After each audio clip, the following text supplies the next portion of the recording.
Hello. বলেছিলাম না যে আজকে একটা গল্প শেয়ার করব, একদমই তাই। চলে এলাম গল্পটা শেয়ার করতে। ভাবলাম যে তোমাদের সাথে গল্পটা একটু শেয়ারই করি। গল্পটার আমিও ইন্টারনেট থেকেই পড়েছি বা টিভিতে, মানে টিভি তো নয় যেহেতু ফেসবুকে কোথাও একটা দেখেছি। তো তার থেকে শুনে মনে হলো যে তোমাদের সাথেও একটু গল্পটা শেয়ার করবো, বেশ ভালো লাগবে আশা করি। তাই আমিও গল্পটা একটু শেয়ার করতে আসলাম। গল্পটা মেন যে কোয়েশ্চেনটা আমার, সেটা সবার কাছে, চিন্তাটা কার, মানে আমাদের জন্য কী চিন্তা করছে। তো কেউ তো একজন আছেন যিনি আমাদের জন্য চিন্তা করেন, বাবা মা ফ্যামিলি এদের ঊর্ধ্বে অবশ্যই ডেফিনেটলি আছে একজন। তাহলে শুরু করা যাক। একজন সহযাত্রী বলা ভুল হবে, একজন বয়স্ক মানুষ, উনি ফ্লাইটে করে ট্রাভেল করছিলেন। তো ওনার পাশে একজন বেবি বসেছিল, বাচ্চা মেয়ে, পাখিগুলো কি সুন্দর ডাকছে। তো সেই বাচ্চা মেয়েটি হ্যারি পটারের একটা বই পড়ছিল। আমরাও হ্যারি পটারের বই পড়তে খুবই ভালোবাসি, প্রত্যেকে ইনফ্যাক্ট দেখতেও খুব ভালোবাসি। আমার তো খুব ভালো লাগে পার্সোনালি, আশা করছি তোমরাও খুব ভালোই লাগবে। তো প্লেনটা হঠাৎ করেই টালমাটাল হতে শুরু করলো, মানে যেরকম আর কি হয় প্রাকৃতিক দুর্যোগের কারণে প্লেনটা হঠাৎ করে টালমাটাল হতে শুরু করে। তো এয়ার হোস্টেস এসে অ্যানাউন্সমেন্ট করে জানান যে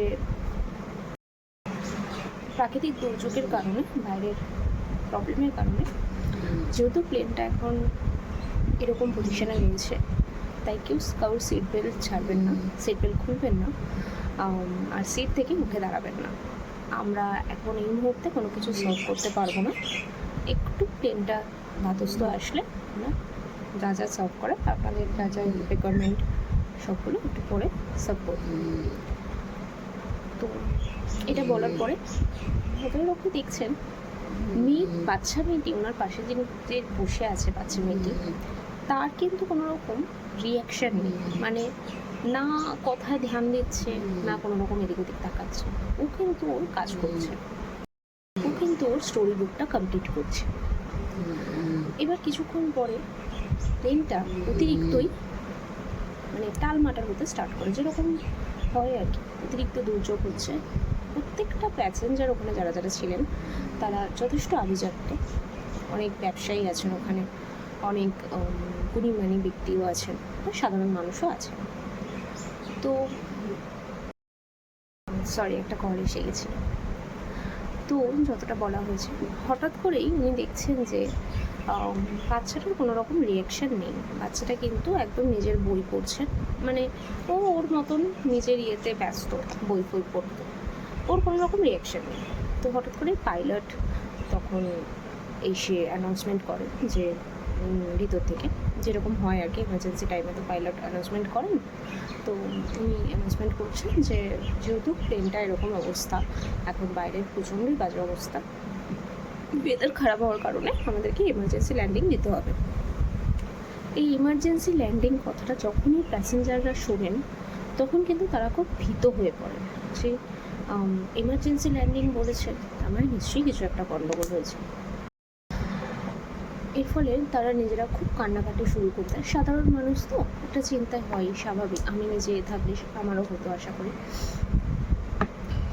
তো ওনারা খুব কান্নাকাটি করেন, কেউ ভগবানকে ডাকেন, চিল্লামিল্লি হয় এরকম। তো এইসব হওয়ার পরে যথারীতি প্লেনটা একদম ভালোভাবে মানে ল্যান্ড হয়েছে। তো ভদ্রলোক যখন ওটা ল্যান্ড হওয়ার পরে দেখছেন যে আশেপাশের মানুষ, হুররে আমরা বেঁচে গেছি, এটা মানে যেমন আনন্দের বিষয়, অবশ্যই মৃত্যুর মুখ থেকে ফিরে আসা। সেই সময় ভদ্রলোকটা উনি নিজের বেল্ট খুলতে খুলতে বাচ্চাটিকে জিজ্ঞেস করেন যে আচ্ছা বেবি, তোমার কিছু ভয় লাগলো না যে এত আনুষঙ্গিক মানুষজনদের দেখে এত কিছু শুনে? তুমি তো একটু ভয় পেলে না? তুমি তো কনস্ট্যান্টলি নিজের বই পড়ছিলে, কেন? তখন বাচ্চাটি ওনাকে বলেন যে না আঙ্কেল, আমি একটু ভয় পাইনি, কারণ এই যে প্লেনটা যিনি চালাচ্ছেন উনি আমার বাবা। তাই আমার বাবার মাথায় যথেষ্ট টেনশন আছে, যথেষ্ট উনি ভাবনা চিন্তা করে রেখেছেন আপনাদের থেকেও আমাকে কী করে নিজের কন্যা সন্তানকে বা কন্যাকে উনি যথারীতি একটা ভালো মানে সুস্থ স্থানে কী করে পৌঁছাবে। তো যখন বাবা আছে তখন আমার চিন্তা করার তো প্রয়োজন নেই, আমি কেন চিন্তা করব? তখন ভদ্রলোক বলেন যে একদম ঠিক, তুমি আজকে আমাকে অনেক কিছু শেখালে, ঠিক কথাই। তাই আমিও এখান থেকে অনেক কিছুই শিখলাম। আমি আগে ভাবতাম, চিন্তা ভাবনা করতাম, মানুষ মাত্রই তো চিন্তা আসে, আর চিন্তা থেকে নানা রকম রোগের সৃষ্টি হয়। তাই আমারও প্রত্যেককে একটাই কথা বলার, যে একদমই চিন্তা করে নিজেদের শরীর একদম খারাপ করবেন না।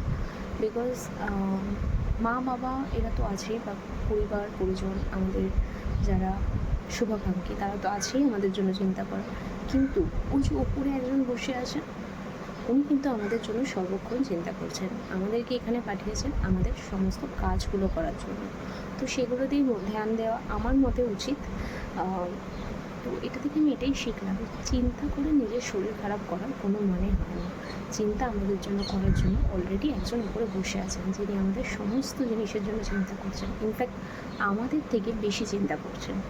তাই সবাই সুস্থ থাকবে, ভালো থাকবে। ভিডিওটা ভালো লাগলে অবশ্যই লাইক কমেন্ট শেয়ার করবে, আর আমাকে জানাবেন যে এই ভিডিওটা বা এই গল্পটা আর কারা কারা জানো। ঠিক আছে, টাটা।